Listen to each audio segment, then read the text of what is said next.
Hello, ISAC US. I hope you guys saw my earlier video, which just did a run through of the IGIP track at SNC. And I wanted to make another video primarily for the focus sales session since it's really important for this coming year, right? So what we did was we ran through our basic products and our sub products that have existed for the past year. And one thing that I did was to ask people of our value proposition of our product, right? And I think we did a really good job. Our delegates understood what the value proposition is and talked about the basic benefits that our product does.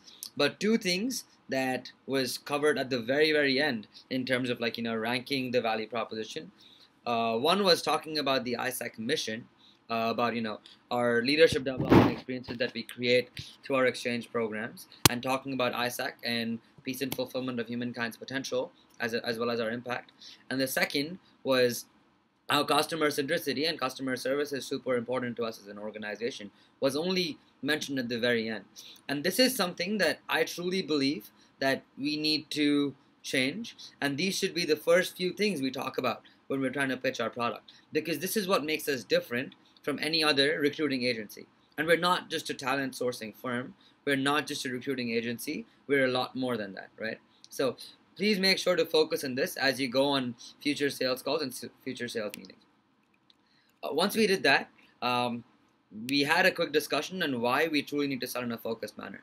And one of the biggest reasons why is because in the past year, our matching rate was 53%, right? So only half of our contracts that we signed did we actually end up matching and selecting an intern. And we're still working on closing some of those older ones, but that's just like a big awareness point that we need to have. So something is not working right in the kind of companies we're working with, or the kind of TNs that we're raising, right?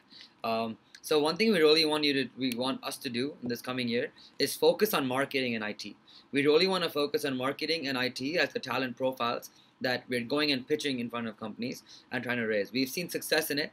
There's a big talent gap in the US, and we have a lot of supply for this in our network, right? So that brings me up to my next point. It's not just about focusing on particular sub-products, but we also need to focus on countries that have the supply for those sub-products, right? So for example, I talked about marketing and IT, but in marketing, if you try to find someone from Japan, Indonesia, or Chile, it would be really hard because the supply doesn't exist. Same thing with IT. If you were trying, if you raised a traineeship for an IT intern from Japan, Thailand, Russia, or Malaysia, for example, it would be really hard to match them because there are not that many EPs or trainees that are in those countries for this profile. So that's why we really need to keep in mind a supply and demand. And this is something that is pretty new for ISAC US. Like when I talk to a lot of our members and VPs, but something that's really important, right? Because right now we're just going to companies, and as soon as they're interested, we sign a contract. But what we truly need to do is understand, can we actually deliver on that contract? And it's more than just profiles, it's also from where they're coming. And that's why what we're doing this coming year is we formed country partnerships for IGIP as well. Yay! Right? So the next slide, you can see the countries that we're working with. And the reason why we chose those countries are, one, because they have high supply in those profiles. Two, because they truly believe that a partnership between ISAC US and them will help their country as well as ours. And three, because we've had success with them in the past. So for marketing, Poland, China, Colombia, Mexico, Canada are our 5 country partners who we truly want to get most of the EPs from, trainees from, in the coming year. For IT, it's India, Brazil, Mexico, Tunisia, who we have solid partnerships with already, and Germany, who I'm working with right now and at IC to see if we can create a solidified partnership. And with engineering, it's India, Mexico, China, Tunisia, and Colombia. And I've put engineering there because I know some of your LCs do focus on engineering and have that market, but in general, we should be focusing on marketing and IT, right? And the way to use country partners is not only in terms of the delivery side, but it starts from the sales, right? So we have new sales materials, which unfortunately we were not able to give out at SNC because they didn't make it in time, but we have new one-pagers and brochures, which I'll virtually launch really soon. And then also, once they're in the office, tell you guys that you guys can order them, right? So in our sales material, it needs to be clear. In our sales pitch, it needs to be clear that we focus on these segments, and we tell them how our delivery rate with these countries will be a lot a lot better. We need to continuously do a needs analysis every month or two to make sure this supply truly exists, right? So the easiest way to do that is go to the live AFT. That's the live available forms tracker. In the important links graphic, you can find it there, where you can see which country has what kind of a profile.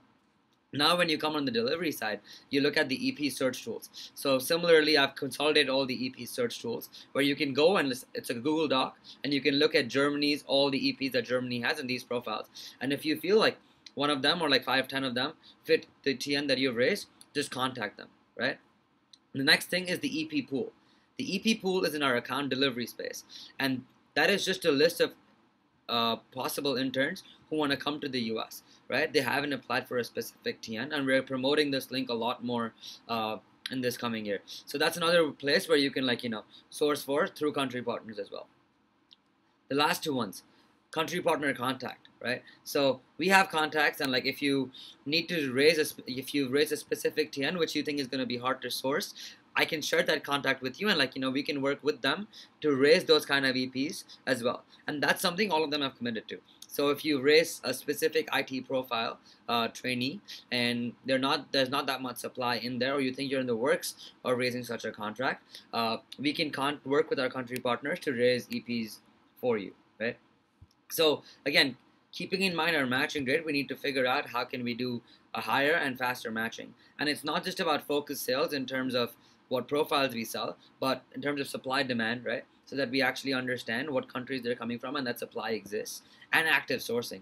No longer can we just wait for people to apply. We have to truly actively source. And you can look at that graphic that Phil made about how to source to be able to see what are things that you can do besides just using these cool tools, right? Something simple could be just making a graphic and sharing it with the network, right? Now, the second part of this focus sales session was just basics sales, so like sales 101, right? So how do you do lead generation besides just cold callings or cold walk-ins? Baruch and Austin and Madison have been really successful with this. Going to networking events, getting referrals from alumni, from personal networks, from partners, and using LinkedIn. Like, I hope all of you guys have a LinkedIn account. If not, create it right now, right after you finish this video, and look at the connections you already have and search for companies that you want to, and see if you have like a first, second, or a third level connection there. Things to take on a sales meeting. This is a cool graphic that I made a couple of weeks ago, and these are just like 5 to 6 things that you should carry. It's not just a sales brochure. You should carry sampled resumes, training plans, a mock one, a filled out one, and a contract, right? That way you're always in the mindset of closing. You're not just in the mindset of an exploratory meeting. And there will be times where you just do a needs analysis meeting, but it's good to have this with you, because if you feel you can close it, you just show it then and there, right? A meeting flow. So things you should do in a meeting, right? You first go in, do a quick agenda setting with them, right? So you talk about, these are the things that I'm going to run through. That's where you pitch the ISAC mission. You talk about why we do what we do. You talk about how leadership development is super important to us. And the reason this is important is because the companies that truly partner with us and will upsell in the future or even currently are those that share our values, right? So that's like why it's really important to share that.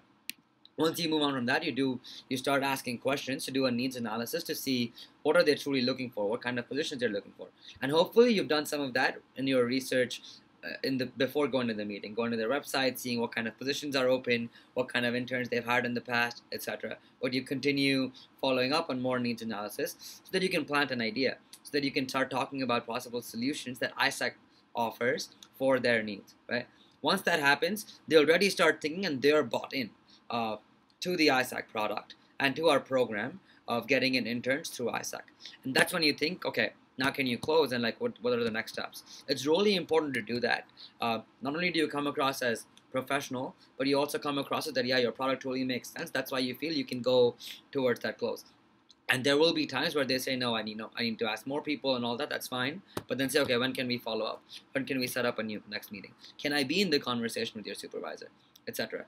And along the way, you fit in somewhere the pricing and the process. That will depend on your conversation and like what kind of questions they ask. Yeah. So that was a gist about the session on focus sales. Again, please reach out to me, and if there's any way I can help, I'll be more than happy to.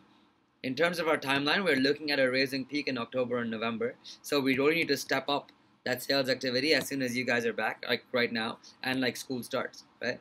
So sell it in a focused way, and I'm sure we're going to be able to match really fast, really high, and be able to achieve those 165 realizations. Bye.